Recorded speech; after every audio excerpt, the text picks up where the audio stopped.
Okay.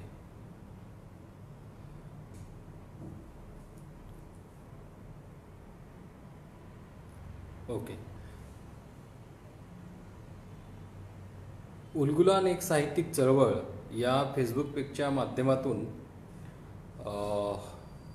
अत्यंत महत्त्वपूर्ण काम, जनजागृतीचं काम आणि समाजाला एक दिशा देण्याचं काम डॉक्टर सखाराम डाखोरे सर आणि त्यांच्या सर्व सहकाऱ्यांनी अत्यंत ताकदीने हे काम पुढे चालवलेलं आहे. आज उलगुलान एक साहित्यिक चळवळ या फेसबुकवरचं हे 100वे व्याख्यान आहे. शतकोत्सवी व्याख्यान अशा पद्धतीचा उल्लेख या फेसबुक पेजवरती झालेला आहे. याबद्दल मी डॉक्टर सखाराम डाखोरे सर आणि रामदासजी आमले आणि त्यांचे सर्व जे काही सहकारी आहेत त्यांचे मी मनापासून आभार व्यक्त करतो समाजाच्या वतीने आणि त्यांचं अभिनंदनही करतो की एक स्तुत्य उपक्रम आपण अविरतपणे चालू केलेला आहे. प्रबोधन ही काळाची गरज आहे आणि ते ओळखून तुम्ही अत्यंत जबाबदारीने हे काम पार पाडत आहात.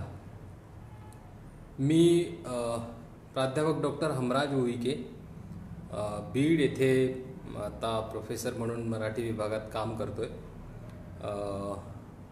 मला हा stage doctor Sakharam Dakhore sir आणि रामदास आमले सर आणि त्यांच्या सर्व सहकाऱ्यांनी उपलब्ध करून दिला. त्याबद्दल मी सर्वप्रथम त्यांचे आभार व्यक्त करतो. मी आभारी आहे. ही संधी तुमच्या माध्यमातून मला उपलब्ध झालेली आहे.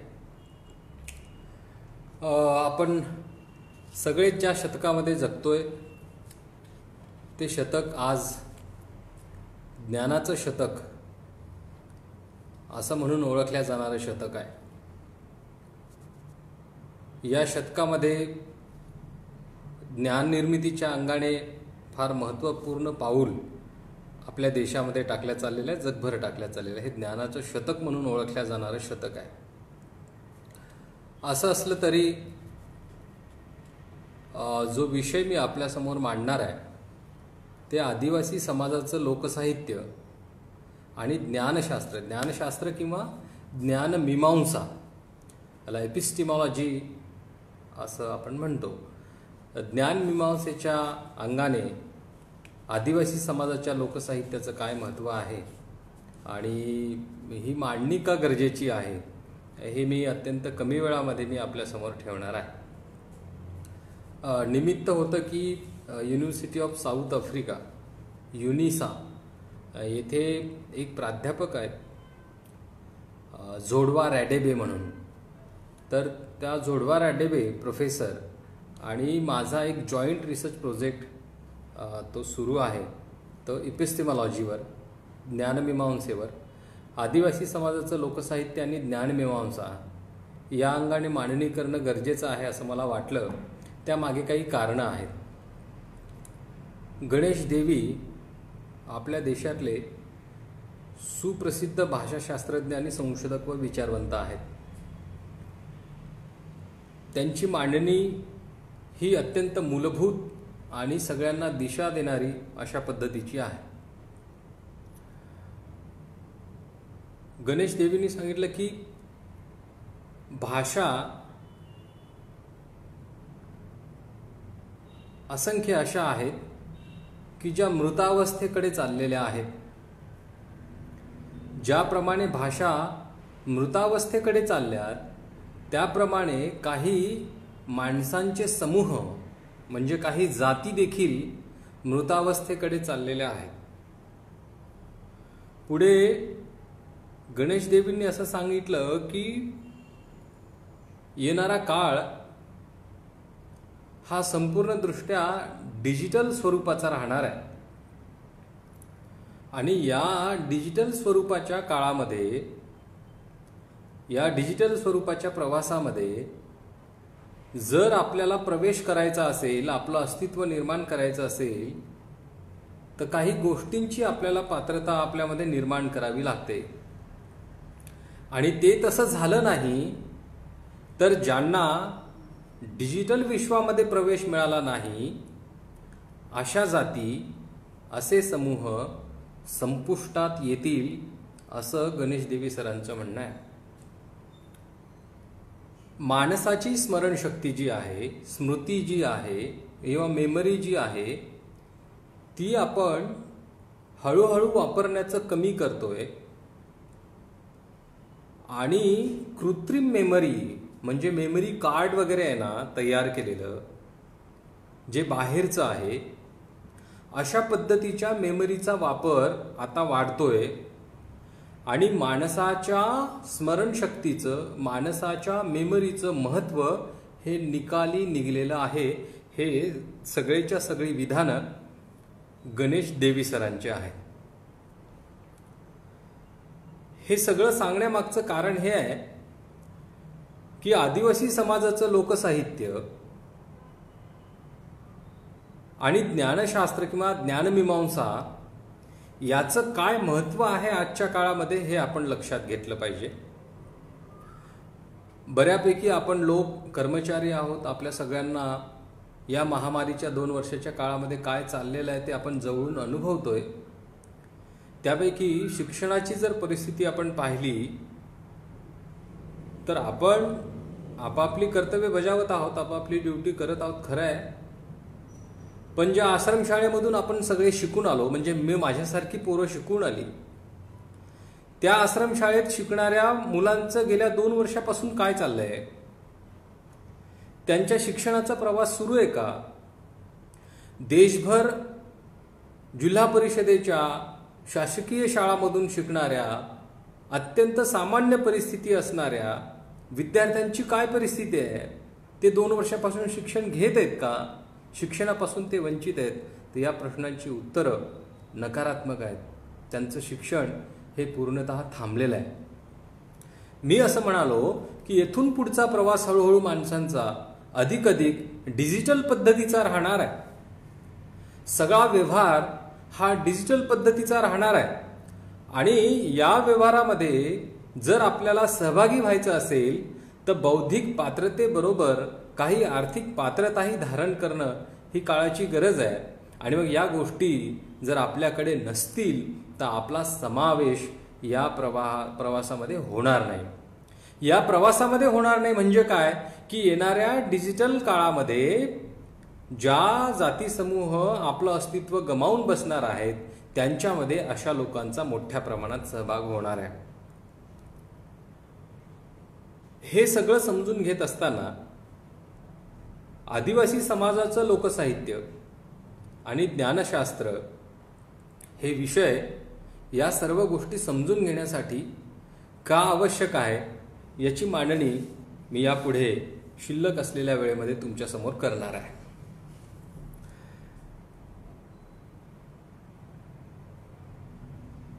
एकविसाव्या शतकात मी असं म्हणालो की हे ज्ञानाचं शतक आहे, ज्ञान निर्मितीचं शतक आहे.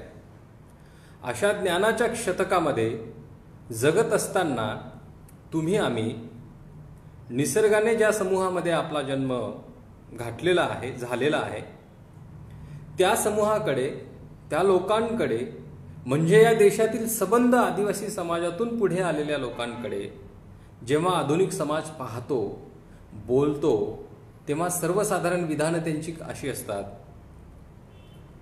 तुमचा जर परिचय म्हणजे आपला जर परिचय करून द्यायचा असेल तर लोक तुम्ही शिक्षक आहात, तुम्ही डॉक्टर आहात, तुम्ही वकील आहात, तुम्ही प्राध्यापक आहात असं सगळं सांगतात ओळख करून देताना. पण ही ओळख करून झाल्याच्या नंतर सर्वात शेवटी एक विधान ते जोडतात आणि ते विधान असतं की सर आदिवासी आहेत.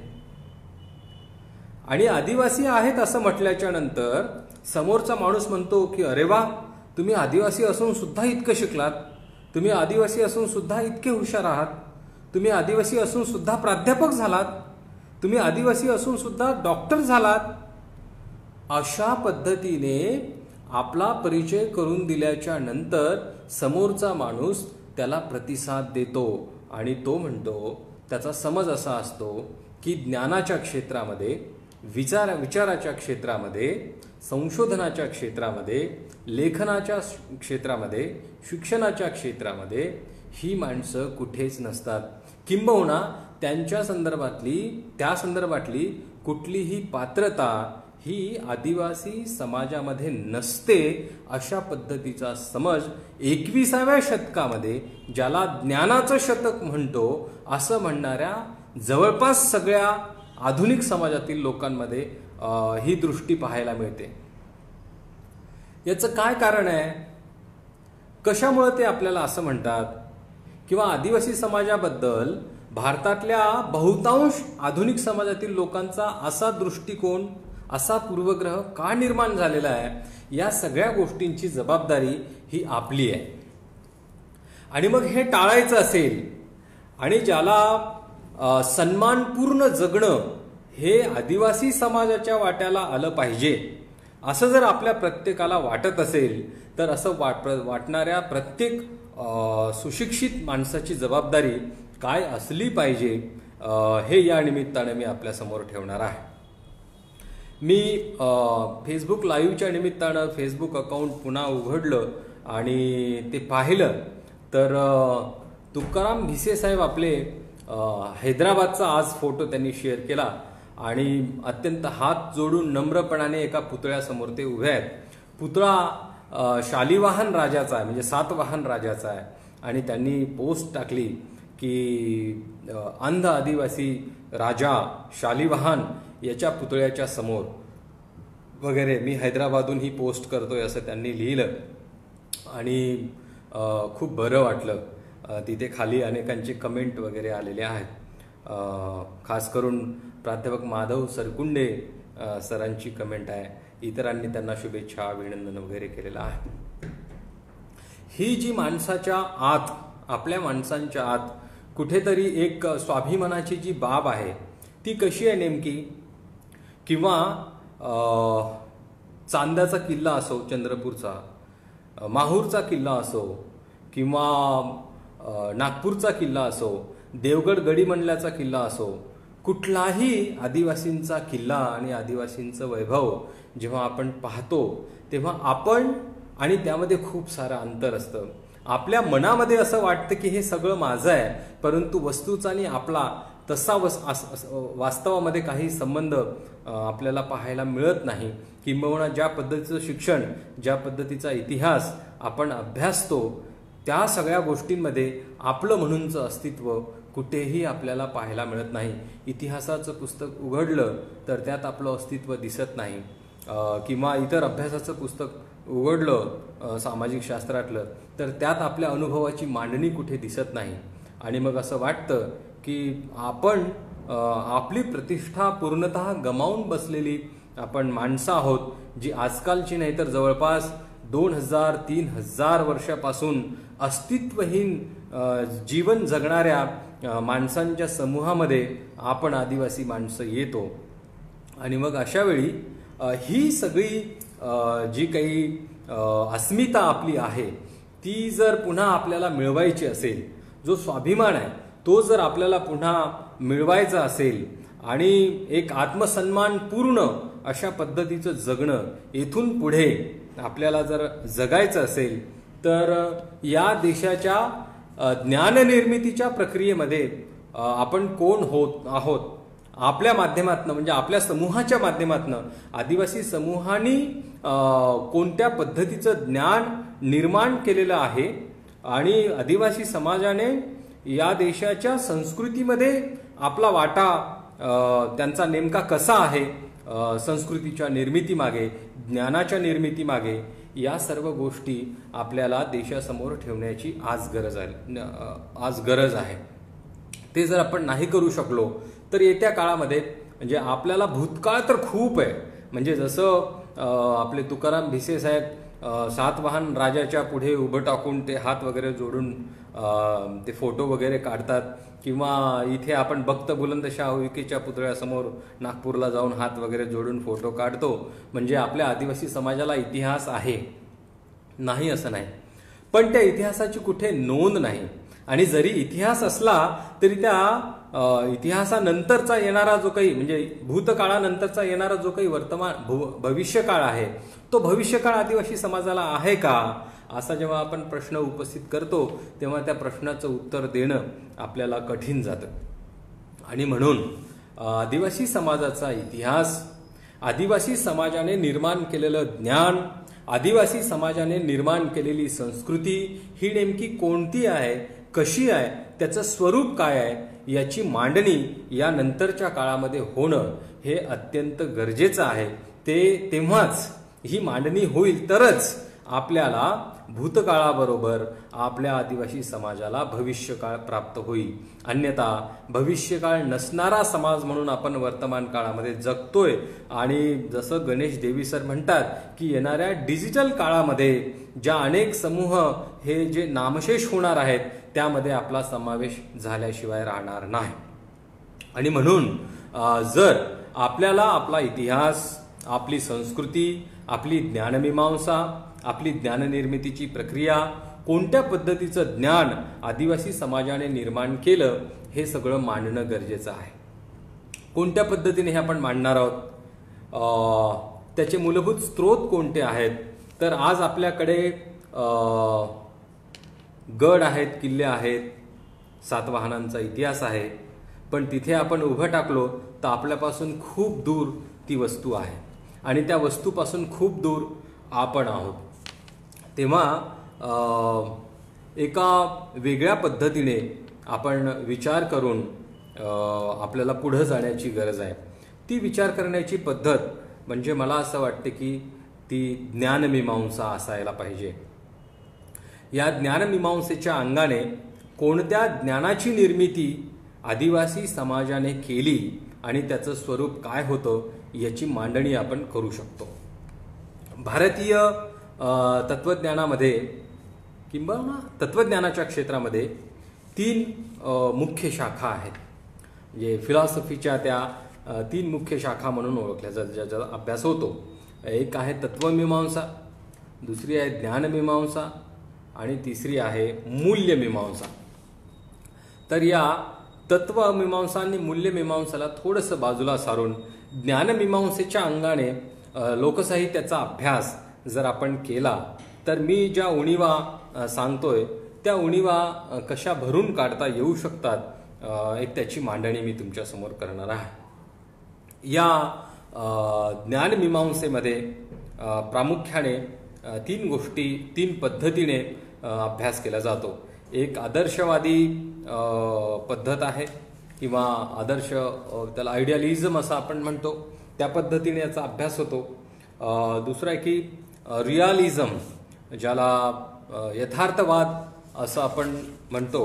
आणि तिसरा आहे की नॅचरलिझम, ज्याला प्रकृतीवाद असं आपण म्हणतो.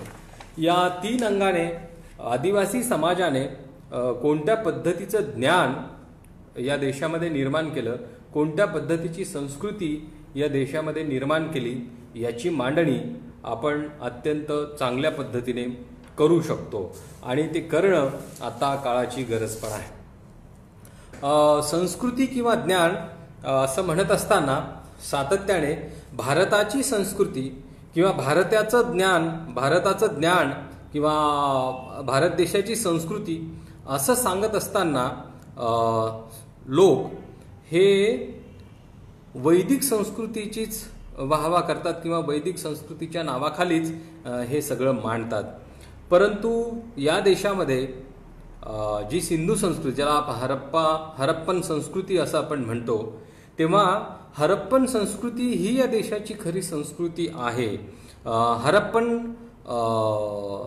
जी तत्वप्रणाली आहे किंवा हरप्पन ज्ञानपद्धती जी आहे ती ज्ञानपद्धती या देशाची खरी ज्ञानपद्धती आहे. किंवा नागरी अवस्थेत पोचलेल्या माणसांचा इतिहास हा खरा या देशाच्या माणसांचा इतिहास आहे. हे भारताच्या संस्कृतीच्या नावाखाली लिहिल्या जात नाही, मांडल्या जात नाही. त्याची कारणे एकदा आपण ओळखली पाहिजेत. या देशामध्ये जे काही किल्ले आपल्याला पाहायला मिळतात त्यापैकी ज्या ज्या किल्ल्यांचा संबंध थेट आदिवासी समाजाशी येतो ते संपूर्ण किल्ले अत्यंत पडक्या अवस्थेमध्ये आपल्याला पाहायला मिळतात. त्याची कुठेही नोंद नाही, त्याची कुठे दखल घेतलेली नाही, त्याचा समावेश इतिहासाच्या पुस्तकांमध्ये नाही, इतिहासाच्या पुस्तकांमध्ये त्याच्यावरती धडा आपल्याला पाहायला मिळणार नाही. केवळ किल्ल्यांचीच अवस्था अशी असणे हे प्रातिनिधिक रूप आहे. या किल्ल्यांबरोबर त्या किल्ल्याशी संबंधित असणारी माणसं देखील अशाच पद्धतीने टाकून दिलेली आहेत. या किल्ल्यांशी संबंधित असणारी ज्ञान पद्धती, या किल्ल्यांशी संबंधित असणारी शिक्षण पद्धती देखील आणि या किल्ल्याशी संबंधित असणारी संस्कृती देखील टाकून दिलेली आहे ती पुस्तकाच्या बाहेर, टाकून दिलेली आहे ती या आधुनिक समाजाच्या विचारसरणीच्या बाहेर. आणि ते कोण, त्याचा काय संबंध, तो किल्ला कोणाचा, ते लोक कोण, याबद्दल कुठेही लिहिल्या जात नाही, याबद्दल कुठेही बोलल्या जात नाही, याबद्दल कुठेही वाचल्या लिहिल्या विचार केल्या जात नाही. आणि मग आदिवासी असा एक सुट्टा भाग करून, वेगळा करून, ही म्हणजे ज्ञान नसणारी माणसं, ही म्हणजे संस्कृती नसणारी माणसं, ही म्हणजे विचार नसणारी माणसं, ही म्हणजे कसल्याही पद्धतीचं अस्तित्व नसणारी माणसं, किंबहुना माणूसपणा ज्यांच्यात शिल्लक नाही अशी माणसं, अशी मांडणी करून देशभर आपल्याबद्दल माणूस असण्याची जी काही आपली ओळख आहे तेच हिरावून घेण्याचं काम आधुनिक समाजामध्ये केलं जातं. आणि त्यामुळे एक सन्मानपूर्ण अशा पद्धतीचं जे जीवन संबंध आदिवासी समाजाच्या वाट्याला यायला पाहिजे होतं ते आजतागायत ते आपल्या वाट्याला आलेलं नाही. आणि 21सावं शतक हे जरी ज्ञानाचं शतक असलं तरी जेव्हा जेव्हा ज्या ज्या पद्धतीच्या जागतिक समस्या निर्माण होतात त्यावेळी त्या समस्या दूर सारण्यासाठी म्हणून आदिवासी समाजाकडे पाहिलं जातं. ग्लोबल वॉर्मिंगचा प्रॉब्लेम जेव्हा निर्माण झाला आणि 1994ला जेव्हा सार्क परिषद झाली रिओ दी जेनेरोला, तेव्हा ग्लोबल वॉर्मिंगवर जर आपल्याला उपाययोजना करायची असेल तर आदिवासी समाजाच्या जीवन पद्धतीला अनुसरावं लागेल, त्यांच्या पद्धतीचं जगणं जगाला स्वीकारावं लागेल, तरच आपण अशा पद्धतीच्या समस्यांपासून, संकटापासून दूर जाऊ शकतो. अशा प्रश्नांची उत्तरं शोधण्यासाठी आदिवासी समाजाच्या जीवन जगण्याच्या पद्धतीकडे लोक पाहतात. याचा अर्थ असा आहे की आदिवासी समाजाने माणसांच्या जगण्यासाठी निर्माण केलेलं जे ज्ञान आहे ते अत्युच्च कोटीचं ज्ञान आहे.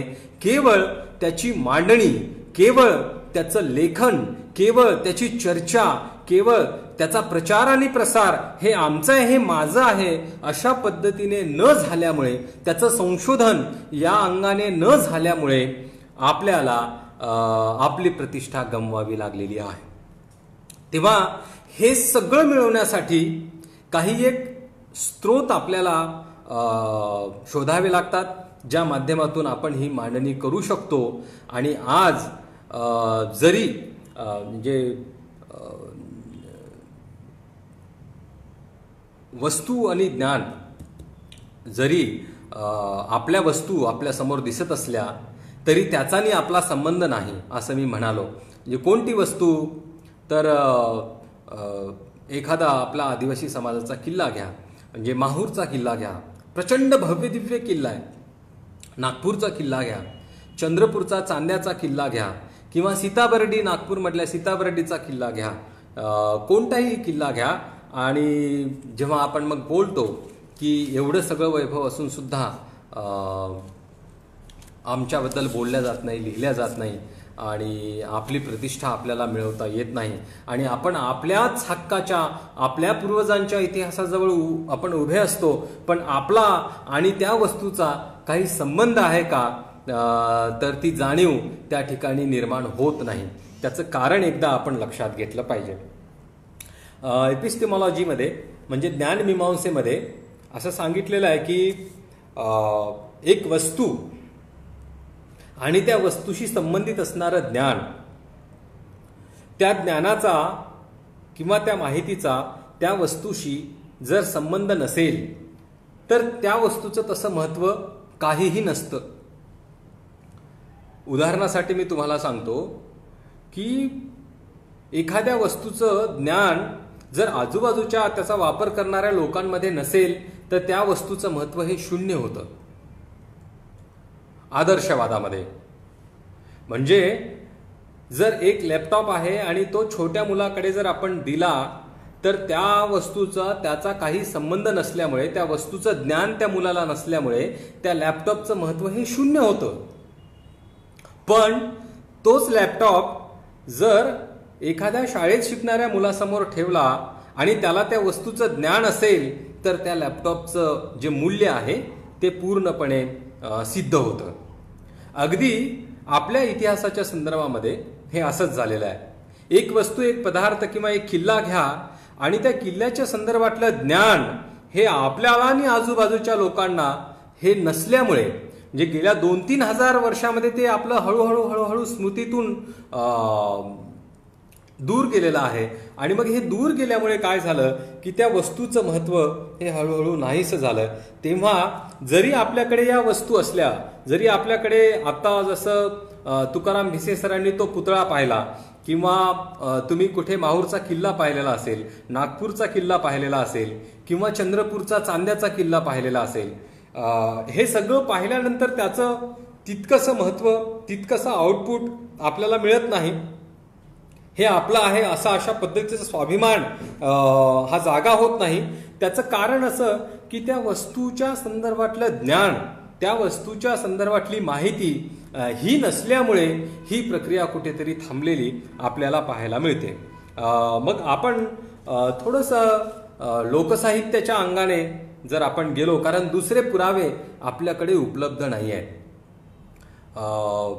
ज्याला आपण शिलालेख, ताम्रपट किंवा अशा काही गोष्टी म्हणतो त्या तितक्याशा मुबलक प्रमाणामध्ये उपलब्ध नाही आहेत. आणि मग तेव्हा भाषिक अवशेष आपले जे आहेत लोकसाहित्यामध्ये, त्या लोकसाहित्याच्या अंगाने जर आपण विचार केला आणि आपण आपल्या इतिहासाची, आपल्या ज्ञानाची जर मांडणी केली तर आपण या देशाच्या ज्ञाननिर्मितीच्या प्रक्रियेमध्ये कुठे होतो, कोणत्या पद्धतीचं ज्ञान आपल्या आदिवासी समाजाने निर्माण केलेलं आहे आणि या ज्ञान निर्मितीच्या माध्यमातून माणसाचं जीवनमान कशा पद्धतीने उंचावलेलं आहे किंवा येत्या काळामध्ये उंचावता येऊ शकतं, कोणती आदर्श मूल्य हे मानवी जीवनाची उंची वाढवण्यासाठी पूरक ठरू शकतात, याची मांडणी आपण जर केली तर मग ज्ञाननिर्मितीच्या प्रक्रियेमध्ये महत्त्वपूर्ण भूमिका बजावणाऱ्या आदिवासी समाजाला त्या समाजाची प्रतिष्ठा मिळवण्यापासून कोणीही थांबू शकत नाही.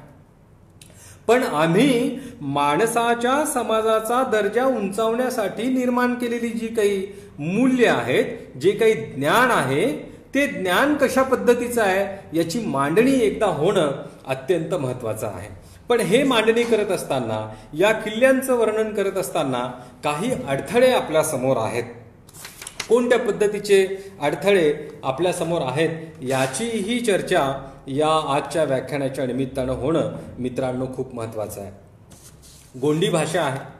लोकसाहित्य म्हटलं की आपली आपली भाषा येणार.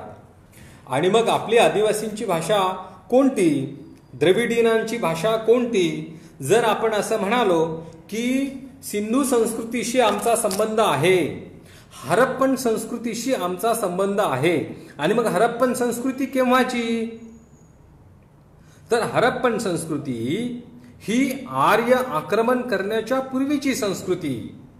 आणि मग आर्य आक्रमण करण्याच्या पूर्वीची संस्कृती असेल तर द्रविडियन लोकांच्याही एक प्रिमिटिव्ह क्लास द्रविडियन जो असेल किंवा एक प्रिन्सिपल द्रविडियन लोक जे असतील, द्रविडियनांच्याही पूर्वीचे द्रविडियन म्हणजे प्रिन्सिपल द्रविडियन जे असतील, ते प्रिन्सिपल द्रविडियन म्हणजे हरप्पन संस्कृतीचे निर्माते होत. आणि मग तो काळ असेल तर त्या काळामध्ये द्रविडियनांची भाषा कोणती असेल, तर अर्थातच ती गोंडी भाषा आहे. हे आधी या मध्य भारतातल्या तमाम आदिवासींना मान्य करावं लागेल.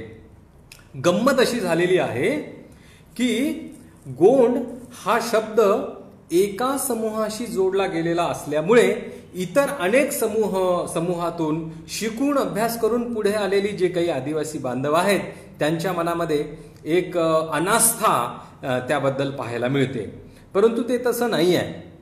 मराठी बोलणारी माणसं म्हणजे महाराष्ट्रातली एक जात नाही आहे.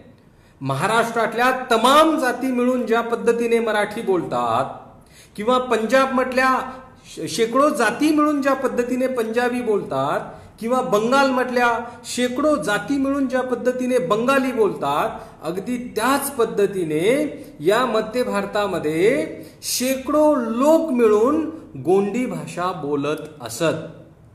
ही कोणत्याही एका जमातीची भाषा नाही. पण एक गोष्ट आपण इथं प्रामुख्याने लक्षात घेतली पाहिजे की विषमता निर्माण करण्यासाठी, विषमतेचं विष समूहांमध्ये कालवण्यासाठी अशा पद्धतीचा भेद आदिवासी समूहामध्ये निर्माण केला जातो आणि याचाच फायदा इथल्या विषमतावादी व्यवस्थेने घेतलेला आहे. आणि मग ही विषमता टोकाची निर्माण करून आपणच आपल्या इतिहासाकडे, आपणच आपल्या भाषेकडे, आपणच आपल्या संस्कृतीकडे कानाडोळा करतोय आणि त्यामुळे आपल्या ह्या सगळ्या गोष्टी ज्या आहेत त्या जमीनदोस्त होत आहेत. म्हणजे ज्या पद्धतीने गणेश देवी सर म्हणाले की अनेक भाषा या मृतावस्थेत चाललेल्या आहेत, संपलेल्या आहेत आणि ते भाषा बोलणारे समाज सुद्धा येत्या काळामध्ये मृतावस्थेमध्ये जाण्याची शक्यता आहे. म्हणजे ही शक्यता आपल्या आदिवासी समाजाला तंतोतंत लागू पडते हे एकदा तुम्ही लक्षात घ्या. आणि म्हणून मग जर ही गोंडी भाषा आणि या भाषेची लिपी हळूहळू, लिपी तर आता आपण पूर्णतःच विसरलेलो आहोत, पण त्यावरती आता संशोधकांचा अभ्यास मोठ्या प्रमाणात सुरू आहे. आपण तिला पुनरुज्जीवित केलेला आहे आणि ती आपण सगळ्यांनी आत्मसात करणं आणि आपला इतिहास म्हणजे या देशातल्या वैदिकांचा इतिहास नाही, भारताचा इतिहास, भारताची संस्कृती, भारताचं ज्ञान म्हणजे आदिवासी समाजाचा इतिहास, आदिवासी समाजाची संस्कृती आणि आदिवासी समाजाचं ज्ञान होय, ही मांडणी होणं गरजेचं आहे. जी मांडणी दक्षिण आफ्रिकेमध्ये कृष्णवर्णी यांनी केली आणि उबंतू सारखं तत्वज्ञान त्यांनी जगाच्या पुढे आणलं. त्यांनी काय केलं की श्वेतवर्णीयांचं, वसाहतवादी लोकांचा जो काही दृष्टिकोन आहे अभ्यासाचा तो नाकारला, ती मूल्य नाकारली, म्हणजे गोऱ्या लोकांची मूल्य नाकारली आणि त्यांच्या जगण्यामध्ये म्हणजे कृष्णवर्णीयांच्या जगण्यामध्ये जी मूल्य व्यवस्था होती, जी ज्ञान परंपरा होती, जी संस्कृती होती, ती लोकांच्या समोर मांडली की हे आमचं ज्ञान आहे, हे आमची मूल्य आहेत, हे आमचे विचार आहेत, ही आमची जगण्याची परंपरा आहे. आणि उबंतू सारखं तत्वज्ञान हे जगाच्या पाठीवर समोर आलं आणि त्यांचं जे काही स्वाभिमान आहे तो स्वाभिमान त्यांना प्राप्त झाला. आणि तशाच पद्धतीचा स्वाभिमान जर या भारत देशातल्या आपल्या आदिवासी समाजाला जर मिळवायचा असेल तर आदिवासी समाजाची म्हणून मूल्य व्यवस्था काय आहे, आदिवासी समाजाचं म्हणून ज्ञान काय आहे, आदिवासी समाजाची म्हणून संस्कृती काय आहे, आपले विचार काय आहेत, आपली राजकीय परंपरा काय आहे, हे आपण मांडणं, विचार करणाऱ्या लोकांनी मांडणं हे अत्यंत गरजेचं आहे. गणेश देवी सरांनी अजून एक विधान केलेलं आहे. गणेश देवी सरांचे पुन्हा पुन्हा संदर्भ मी तुमच्या समोर देण्याचं कारण असं आहे की भारतातल्या बहुतांश आदिवासी जमातीच्या बोली भाषांचा अभ्यास त्यांनी पूर्ण केलेला आहे. अविरत त्यांचं हे काम सुरू आहे आणि त्यातून आदिवासी समाजाच्या मूल्य परंपरेची आणि ज्ञानाची मांडणी ही गणेश देवी सरांनी केलेली आहे. त्याला आता आपण त्या जमातीमध्ये जन्मलेलो असल्यामुळे आपल्याला आपल्या आपल्या जमातीच्या प्रथा, परंपरा, विधी, विधाने, पद्धती ह्या सगळ्या गोष्टी अधिक बारकाईने माहीत असतात आणि म्हणून आपण अधिक ऑथेंटिक पद्धतीने आपण त्याची मांडणी ही संशोधनाच्या क्षेत्रामध्ये करू शकतो आणि म्हणून आपली जास्त जबाबदारी ती दिसते. मी सांगत होतो ते हे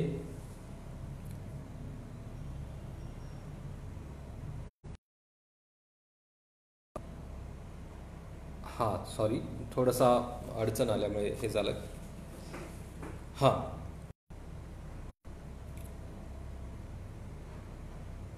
जुळलेला आहे. सॉरी, जरा मध्ये मध्ये अडचण येत आहे. आणि म्हणून भारतीय संस्कृती, मी असं भारतीय संस्कृती असं म्हणतोय, या भारतीय संस्कृतीला अत्यंत जखमी अवस्थेत ती आपल्याला पाहायला मिळते. या जखमी अवस्थेमध्ये भारतीय संस्कृतीला पाहत असताना दोन पद्धतीच्या जखमांची ओळख ही त्यांनी करून दिलेली आहे. एक वेळा भारतीय संस्कृती ही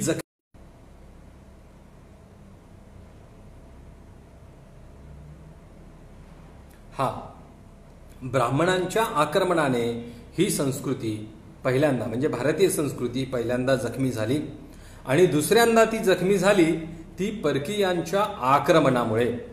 त्यामुळे भारतीय संस्कृती ही छिन्न विछिन्न स्वरूपामध्ये पाहायला मिळते. मूळ संस्कृतीची मांडणी, भारतीय मूळ तत्वज्ञानाची मांडणी या वर्तमान काळामध्ये करणं अत्यंत गरजेचं आहे असं गणेश देवी सरांनी मांडलेलं आहे. आणि म्हणून मग जर आपल्याला आदिवासी समाजाच्या ज्ञानाची मांडणी करायची असेल, आदिवासी समाजाच्या संस्कृतीची प्रथा परंपरांची मांडणी करायची असेल, आदिवासी समाजाच्या राजकीय इतिहासाची मांडणी करायची असेल, तर जो दृष्टिकोन आपल्याला वसाहतवादी प्रभावाने दिलेला आहे तो वसाहतवादी प्रभावाने निर्माण झालेला दृष्टिकोन आपल्याला दूर करावा लागेल. दुसरा जो ब्राह्मणवादी प्रभावाने निर्माण झालेला आपला जो दृष्टिकोन आहे प्रत्येक गोष्टीकडे पाहण्याचा, तो दृष्टिकोन दूर करावा लागेल. आणि मग आपला जो मूळ आदिवासींचा जो दृष्टिकोन आहे प्रत्येक गोष्टीकडे पाहण्याचा, तो दृष्टिकोन आपण प्राप्त करू शकतो. तेव्हा तो दृष्टिकोन इतरांसमोर मांडू शकतो. परंतु आपली अडचण अशी आहे की स्वतः म्हणजे आपल्याला आदिवासी समाजाच्या दृष्टिकोनाची मांडणी करायची आणि आपण प्रभावित आहोत कोणत्या दृष्टिकोनाने? ब्राह्मणवादी दृष्टिकोनाने, वसाहतवादी दृष्टिकोनाने. आदिवासी समाजाच्या ज्ञानाची मांडणी करायची आहे आणि आपण कोणत्या ज्ञानाने प्रभावित आहोत? ब्राह्मणवादी ज्ञानाने प्रभावित आहोत, वसाहतवादी ज्ञानाने प्रभावित आहोत. ज्या पद्धतीने कृष्णवर्णीयांनी आदी वसाहतवादी ज्ञान बाजूला केलं, आदी वसाहतवादी दृष्टिकोन बाजूला केला, आदी वसाहतवादी मूल्य व्यवस्था बाजूला केली आणि त्यानंतरच मग ते उबंटू पर्यंत पोहोचू शकले. त्यानंतरच त्यांनी कृष्णवर्णीयांचं जे काही तत्वज्ञान आहे, कृष्णवर्णीयांची जी काही दृष्टी आहे, कृष्णवर्णीयांची जी काही संस्कृती आहे, कृष्णवर्णीयांची जी काही मूल्य व्यवस्था आहे, ती मूल्य व्यवस्था घेऊन ते स्वतः जगतात, स्वाभिमानाने जगतात आणि जगासमोर ते मांडत आहेत. तेव्हा आपलाही स्वाभिमान आपल्याला जर मिळवायचा असेल, आपलंही तत्वज्ञान, आपलाही दृष्टिकोन, आपली संस्कृती, प्रत्येक गोष्टीकडे पाहण्याची आपली जी संस्कृती आहे ती जर आपल्याला लोकांसमोर मांडायची असेल तर आधी लोकांच्या प्रभावातून आपल्या डोक्यावर नाच करणारी, वास्तव्य करणारी जी काही दृष्टी आहे, जे काही ज्ञान आहे, जो काही दृष्टिकोन आहे, तो आधी आपल्याला बाजूला सारावा लागेल. परंतु असं दिसत नाही. मोठ्या प्रमाणामध्ये आपल्या देशातला आदिवासी समाज हा ब्राह्मणी प्रभावामध्ये आलेला असल्यामुळे त्याच्या स्वतःच्या जगण्याची जी काही मूल्य परंपरा आहे तो पाहू शकत नाही. त्याच्या स्वतःच्या पूर्वजांनी दिलेलं जे काही ज्ञान आहे तो समजू शकत नाही.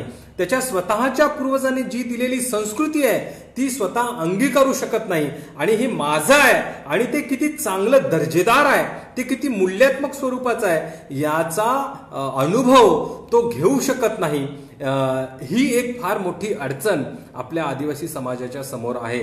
तेव्हा आपण सगळ्यांनी पुढे येऊन आपले स्वतःचे असणारे जे काही विचार आहेत समाजाने, आपल्या पूर्वजांनी दिलेले जे काही ज्ञान आहे, जी परंपरा आहे, जी प्रथा आहे, त्याच्यामध्ये रुजलेलं जे काही एक मूल्य आहे ते मूल्य आपण लोकांसमोर मांडायचं. आता हल्ली RSSचं काम करणारे लोक सांगतात की आपण त्या तुळशीच्या गोल का फिरायचं असतं आणि त्याच्या मागं काय आहे माहिती आहे का तुम्हाला?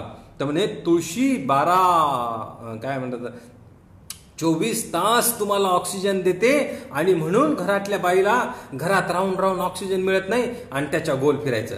म्हणजे जिथे अशा पद्धतीने कुठलंही ज्ञान किंवा कुठलंही मूल्य नाही तिथे सुद्धा या ब्राह्मणी लोकांनी त्यांचं म्हणून असणारं मूल्य निर्माण करून ते लोकांना म्हणजे तू आपल्या सगळ्यांना आपल्या माथ्यावरती ठोकलं. त्या पद्धतीने आपण हे सगळं थोतांड बाजूला ठेवून आपली जी काही मूल्य व्यवस्था आहे ती मूल्य व्यवस्था कोणती?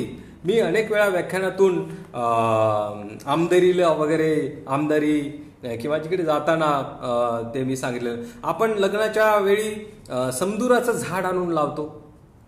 समदुराचं झाड लावतो. ते समदुराच्या झाडामागे असणारी जी काही मूल्य परंपरा आहे, जी काही मूल्य व्यवस्था आहे, त्या मूल्य व्यवस्थेवर आपण चर्चा केली पाहिजे.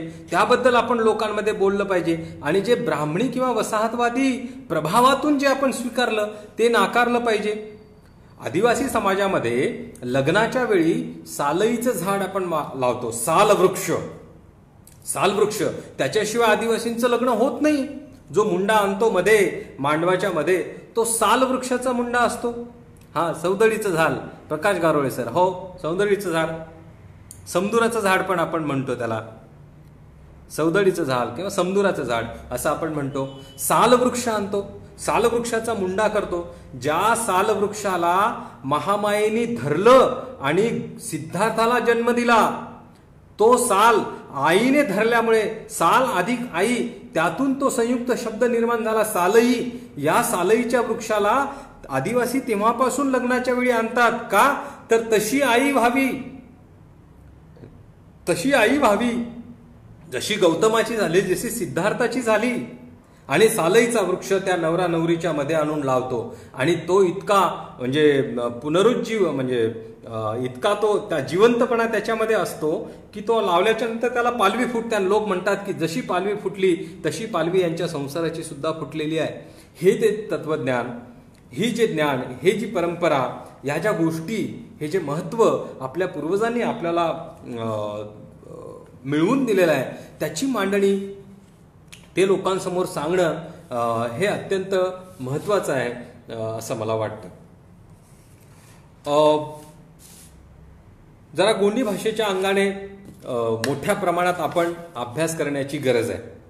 त्याचं कारण असं आहे की गोंडी भाषा ही द्रविडियन भाषा आहे.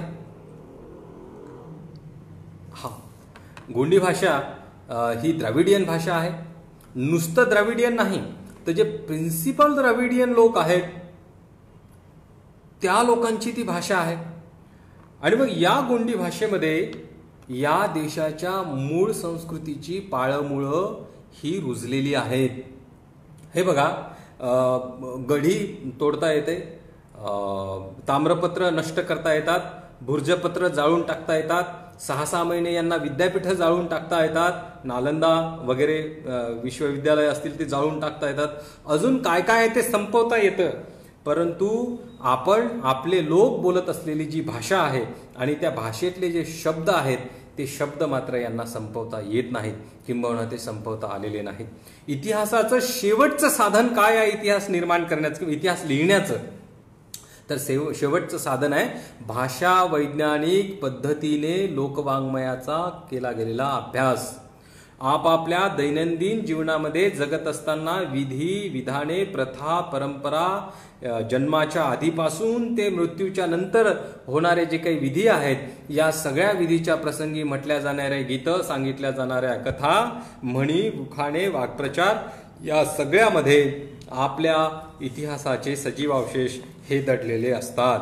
आणि हे सजीवावशेष आपल्या इतिहासामध्ये, आपल्या लोकसाहित्यामध्ये दडलेले असल्यामुळे 21व्या शतकात या लोकसाहित्याला अत्यंत महत्त्व प्राप्त झालेलं आहे. त्याचं कारण असं की मी व्याख्यानाच्या सुरुवातीला तुम्हाला सांगितलं होतं की स्मृती म्हणजे स्मरणशक्ती. या स्मरणशक्तीच्या बळावरती माणूस हा इथपर्यंतचा प्रवास करू शकला. कारण आधी माणसाचा वैचारिक विकास होतो आणि नंतर माणसाचा भौतिक विकास होतो. आधी माणसाचा आंतरिक विकास होतो आणि नंतर मग माणसाचा बाह्य विकास होतो.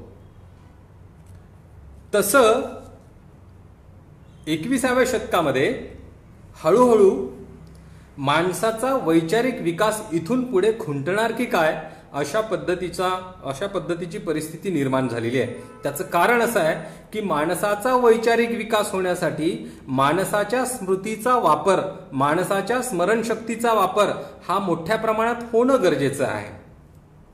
पण इथून पुढचा काळ कसा आहे तर माणसाची स्मरणशक्ती वापरण्यामध्ये आता हळूहळू कमी होत आहे. म्हणजे उदाहरण सांगतो की 4-2 मित्रांचे आणि घरचा तरी नंबर आपण मुखपाठ तोंडी सांगू शकत होतो की अमका अमका अमका नंबर आहे, मोबाईल नंबर आहे, फोन नंबर आहे, वगैरे वगैरे आपण सांगू शकत होतो. पण हल्ली आपल्या स्मरणशक्तीचा वापर कमी झाला आणि सगळ्यांचे नंबर, मोबाईल नंबर किंवा लँडलाईन नंबर आता कुठे मोबाईलमध्ये आले, त्या मेमरीमध्ये आले, मेमरी कार्डमध्ये आले. म्हणजे स्मरणशक्ती, जी कृत्रिम स्मरणशक्ती आहे त्यात आले आणि मग आपल्या स्मरणशक्तीतले हळूहळू नंबर नाहीसे झाले. आता आपण कुणाचाही नंबर 1-2 सोडला फार तर कुणाचेही नंबर आपण तोंडी सांगू शकत नाही.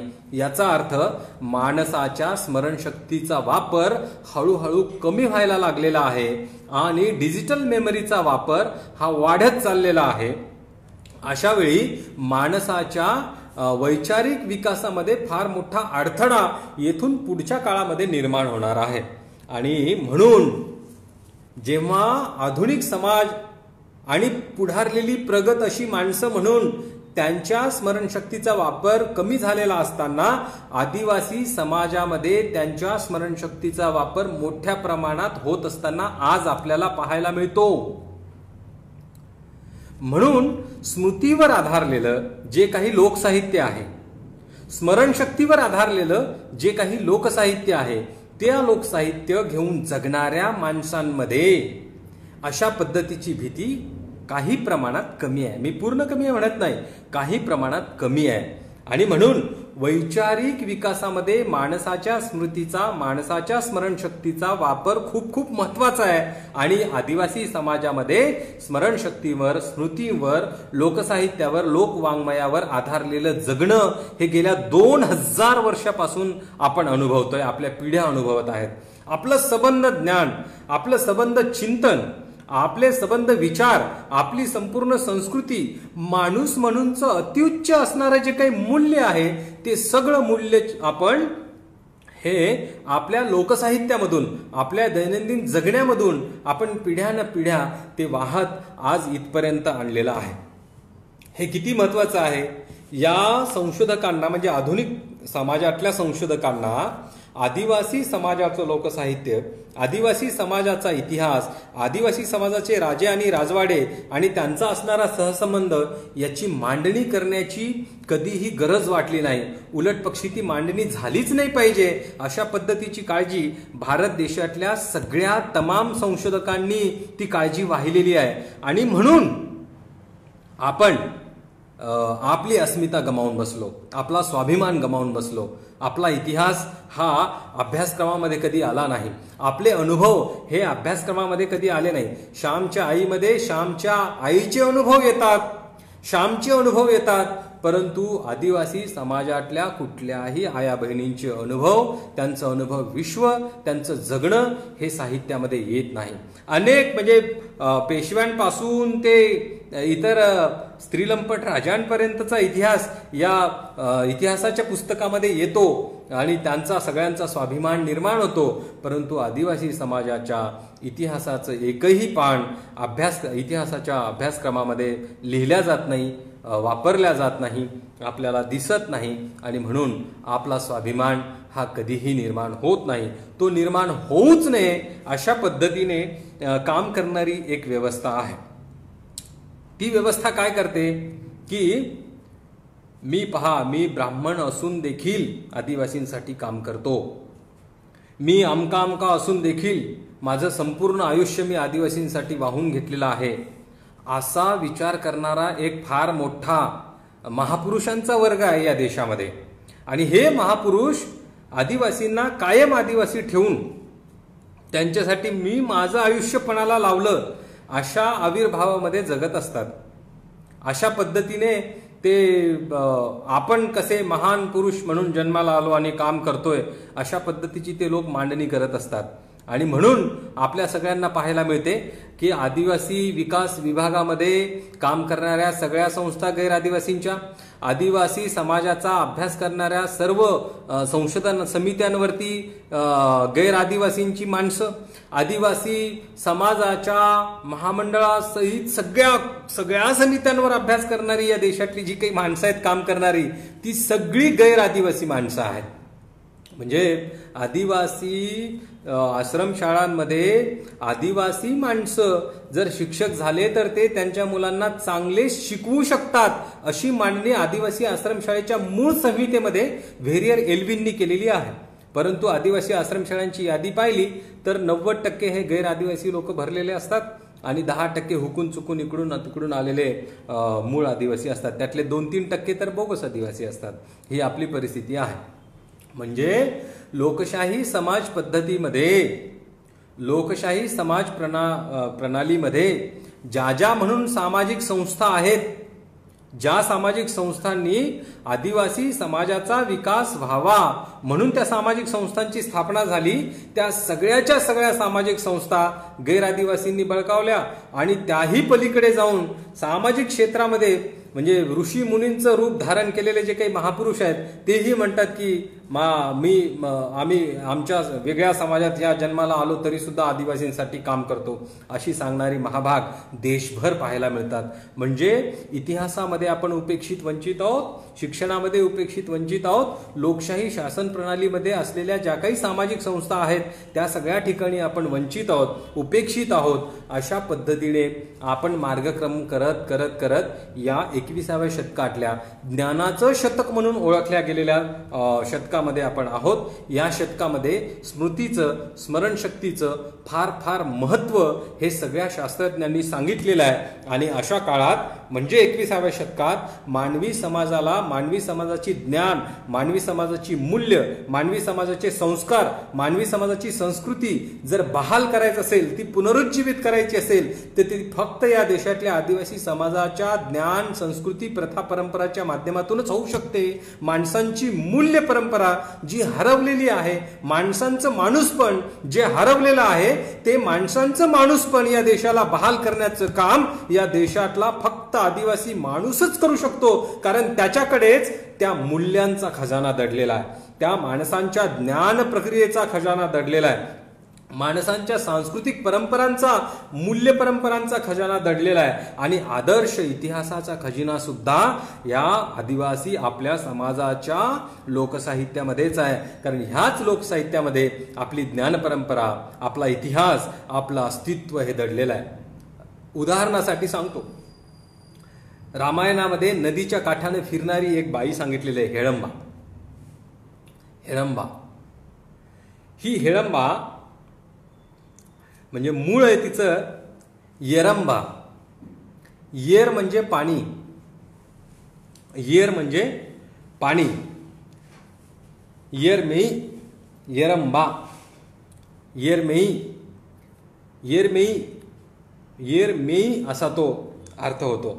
मेई म्हणजे चरणे, येरमेई, येरमेई हा येरमे आडनावाचा, येरमे समूहाचा जो काही मानवी समूह आपल्या आदिवासी समाजामध्ये येरमे हे आडनाव असणारी माणसं दिसतात, त्या येरमे हेरमी त्यांच्या गोत्राचं चिन्ह आहे. हेरमी म्हणजे गोत्रचिन्ह म्हणून म्हशीचं चिन्ह ते वापरतात आणि म्हशीला ते पूजतात. येरमे नदीच्या काठानं चरणारा, हेरंबा, हेरमे, येरमे असा तो मूळ शब्द आहे. हेर्रे, हेर्रे म्हणजे आपल्याला उत्खननामध्ये बोकुड दिसलेला आहे. बोकुड कोणत्या हरप्पा, मोहेंजोदारो संस्कृतीच्या, सिंधू संस्कृतीच्या उत्खननामध्ये बोकुड, बोकुड म्हणजे हेर्रे, हेर्रे पिया. मध्य प्रदेशामध्ये जाडबा नावाच्या आदिवासी राजाच्या पूर्वजांनी हेरियुप्पा नावाची राजधानी, नावाचं राज्य त्यांनी वसवलं, तो किल्ला वसवला. हेर्रे तो बोकुड आहे. बोकडाला या द्राविडियन गोंडी भाषेमध्ये हेर्रे असं म्हटलेलं आहे. हेर्रे. आणि या हेर्रेचा प्रत्येक आडनावासोबत उल्लेख होतो. हेर्रे कोडापा म्हणजे कोडापे आडनाव, सुरुवातीला हेर्रे वापरलं जातं. हेर्रे कुमरे, कुमरे वेगळे आणि हेर्रे कुमरे वेगळे, हेर्रे कुमरे. आणि त्यांचं सुद्धा गोत्राचं जे काही चिन्ह आहे ते बोकुड आहे. आणि त्या बोकडाची प्रतिमा ही त्या उत्खननात सापडलेली आहे. त्या व्यतिरिक्त इतर खूप साऱ्या गोष्टी आहेत जे केवळ गोंडी भाषा अवशेषाच्या माध्यमातूनच त्याचं विश्लेषण आपण करू शकतो. अन्यथा या देशामध्ये जरी बॅबिलोनिया, मेसोपोटेमिया आणि आपल्या देशातली जी काही हरप्पन संस्कृती आहे ही संस्कृती अमक्या 1000 वर्षापूर्वीची असली असं जरी आपण म्हणत असलो तरी त्या संस्कृतीच्या विश्लेषणामध्ये कुठेही तथ्य दिसत नाही किंवा अपूर्णता आढळून येते. अजूनही त्याचं विश्लेषण पूर्णता हे झालेलं नाही आहे. तिथे आपल्याला आंध, गोंड, पालिया, पाटालीर, कोलाम, मारिया या सगळ्यांचं अवशेष, या सगळ्यांचे सजीव अवशेष, आपल्या सगळ्यांच्या संस्कृतीचे सजीव अवशेष हे आपल्याला या देशाच्या सिंधू संस्कृतीमध्ये पाहायला मिळतात. तेव्हा त्याचं विश्लेषण होऊ शकतं. आजपर्यंत विश्लेषण का झालं नाही? कारण या आदिवासी संस्कृतीमध्ये स्वतः जगलेल्या माणसाने त्याचं विश्लेषण केलेलं नाही. आदिवासी संस्कृतीमध्ये जगलेल्या, अनुभवलेल्या माणसाने जर त्याचं विश्लेषण केलं असतं तर या देशाच्या सांस्कृतिक इतिहासामध्ये फार मोठी भर पडली असती. ती तेव्हा नाही, पण किमान 21व्या शतकामध्ये हा अभ्यास होणं अत्यंत गरजेचं आहे. ते करण्याची जबाबदारी ही आपल्या सगळ्यांची आहे. लंका आणि लंकेविषयी चर्चा मोठ्या प्रमाणात होते. लंका याचा अर्थ डेल्टा असा होतो. डेल्टा लंका म्हणजे चहूबाजूने खंदक निर्माण करून त्यात पाणी सोडून मध्यभागी किंवा चहूबाजूने पाणी असताना मध्यभागी वसाहत करून राहणारा जो काही भौगोलिक परिसर असतो त्याला लंका असं म्हटलेलं आहे. लंका. आणि मग मी माझ्या PhDच्या अभ्यासामध्ये मला मिळालेलं एक गाणं, नंतर मी ते रेकॉर्डिंग करण्यासाठी वर्ध्याला काही पांडुरंग मेश्राम वगैरे त्या पोरानं ते गाणं मी दिलंय. आरलंका परलंका अशा पद्धतीने त्या गाण्याची सुरुवात आहे. आरलंका, लक म्हणजे दूर. आरलंका परलंका, लंका हा नावे बाई, लंकाता नाल झल्ले मायोता अशा पद्धतीने त्याचा उल्लेख येतो. आणि मग आपल्याला पाहायला मिळतात की आपण चांद्याला जा किंवा गाविलगडला जा किंवा माहूरचा किल्ला पहा की खूप मोठ्या प्रमाणात तटबंदी त्या किल्ल्याला पाहायला मिळेल. खूप मोठ्या प्रमाणात म्हणजे विस्तीर्ण तटबंदीचे किल्ले हे आदिवासींची खास ओळख आहे. आणि त्याच्यामध्ये मग एका बाजूला राजांचं आणि दुसऱ्या बाजूला आपल्या सामान्य जनतेची राहण्याची सोय हा राजा त्या काळात करत असे. आणि मग तिकडे सिंधू संस्कृतीमध्ये सुद्धा जी शहरं आपल्याला मिळालेली आहेत हरप्पन संस्कृतीमध्ये, त्या शहराची जी काही वसाहत आहे ती सुद्धा तंतोतंत आजच्या काळातल्या आदिवासी समाजाच्या किल्ल्यांशी मिळती जुळती आहे. गोंड राजांच्या किल्ल्यांशी मिळती जुळती आहे. आणि याच्या हे सगळे उल्लेख मी आता जे हेर्रे किंवा हेरेकुमरे किंवा हेरंबा, येरंबा किंवा मी तुम्हाला आता पिया वगैरे, हेरेपिया असं म्हणतोय, ते पिया म्हणजे गाय किंवा हेर्रे पिया म्हणजे पिल्लू, हेर्रे म्हणजे बकरीचं पिल्लू किंवा बकरी आणि पिया म्हणजे गाय. तर ज्याच्याकडे बकरी आणि गायी मोठ्या प्रमाणात आहेत असा हेर्रे पिया राजा, जो जाटबाचा म्हणजे देवगड जे आहे त्या देवगड किल्ल्याचा जो संस्थापक राजा आहे जाटबा, त्या जाटबाचे जे पूर्वज आहेत हेरेपिया राजा, त्याचा उल्लेख ऋग्वेदामध्ये येतो. आणि कोयापोव म्हणून किंवा कोयापोव किंवा गोंड म्हणून जो काही उल्लेख आहे तो अनेक वेळा ऋग्वेदांच्या ऋचामध्ये आपल्याला पाहायला मिळतो. आणि मग त्याचे उल्लेख त्याला इंद्राने आणि आर्य देवतांनी कशा पद्धतीने या सगळ्या आदिवासींना ठार केलेलं आहे याचं वर्णन संपूर्ण ऋचाच्या 5व्या 6व्या मंडलामध्ये मोठ्या प्रमाणामध्ये आलेलं आपल्याला पाहायला मिळतं. की हे आदिवासी राजे कशा पद्धतीने आपलं जीवन जगत होते आणि ते जीवन जगत असताना इंद्र आणि इतर आर्यांच्या सगळ्या देवतांनी कशा पद्धतीने त्यांना ठार मारलं, हल्ले चढवले, रात्री कशा पद्धतीने जाऊन हल्ले चढवलेले आहेत आणि त्यांना नेस्तनाबूत केलं, मोठ्या प्रमाणात रक्तपात केला, याचं वर्णन जसंच्या तसं हे ऋग्वेदाच्या ऋचांमधून आलेलं आहे. हे आपण समजून घेणं काळाची गरज आहे. अन्यथा आपण पाहिलं की आदिवासी राजांनी ज्या पद्धतीने इरिगेशनची सोय केली, म्हणजे तलाव, गावाच्या सर्व बाजूनी तलाव बांधून मध्यभागी उटणूर नावाचं गाव आहे, तिथे देवशा नावाचा राजा 2004 मध्ये ते मरण पावले. देवशा आत्राम, देवशा बिरशा ही सगळी माणसं, नावं बघा, ती नावं पण आपण अत्यंत त्या नावाचा जशाच तसा उल्लेख त्या नावांचा हा ऋग्वेदामध्ये आपल्याला सापडतो. तर त्या माणसांनी 4 बाजूने 4 तलाव तयार केलेत, गावाच्या मध्यभागी चौक तयार केला आणि त्या चौकातून जाणारे 4 रस्ते आहेत ते सरळ थेट त्या तलावाला जाऊन मिळतात आणि त्या रस्त्यांच्या दोन्ही बाजूनी आदिवासी समाजाची आपली घरं. अशा पद्धतीने आदर्श गावाची निर्मिती सुद्धा आदिवासी समाजाने केली. म्हणजे या देशामध्ये आदर्श गाव बसवण्यापासून आदर्श किल्ल्यांच्या बांधकामापर्यंत, म्हणजे वास्तुकला, आपलं वास्तुशास्त्र, बांधकामाचं जे काही शास्त्र आहे ते अत्युच्च दर्जाचं, या सगळ्याच्या सगळ्या गोष्टी आदिवासी समाजाने या देशाला दिलेल्या आहेत. ते आदिवासी समाजाची देण आहे.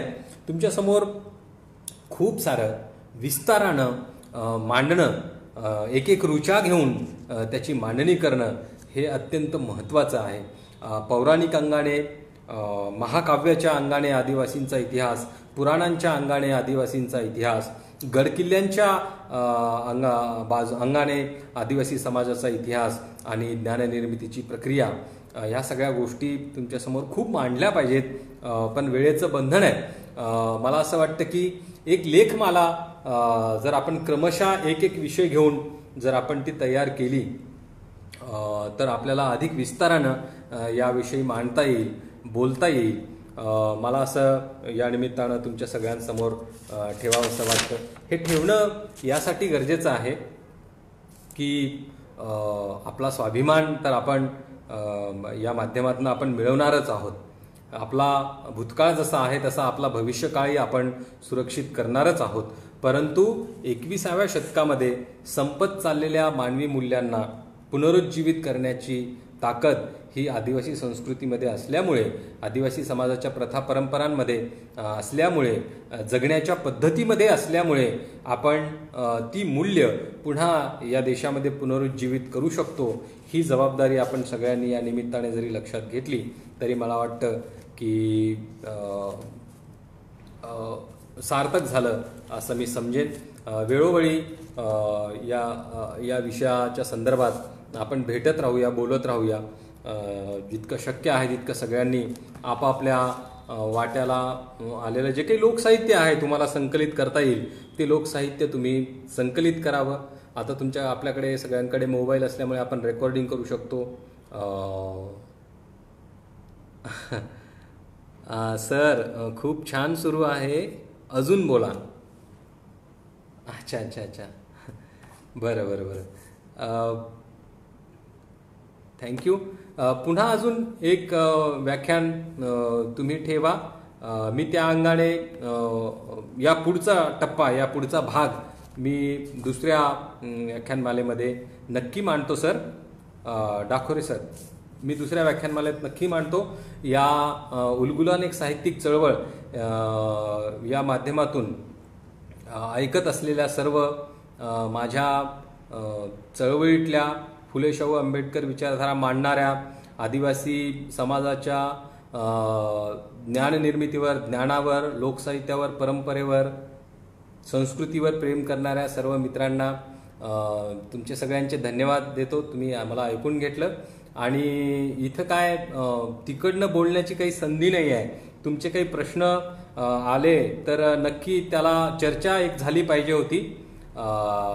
खरं तर आपण दुसरं जर डायस वापरलं तर आपण अजून जास्त चर्चा व्यवस्थित करू शकतो असं मला वाटलं. खूप खूप धन्यवाद doctor Dakhore sir, Amle sir, सर्व माझ्या बंधूंना जय सेवा, जय बिरसा, जय भीम. Thank you very much.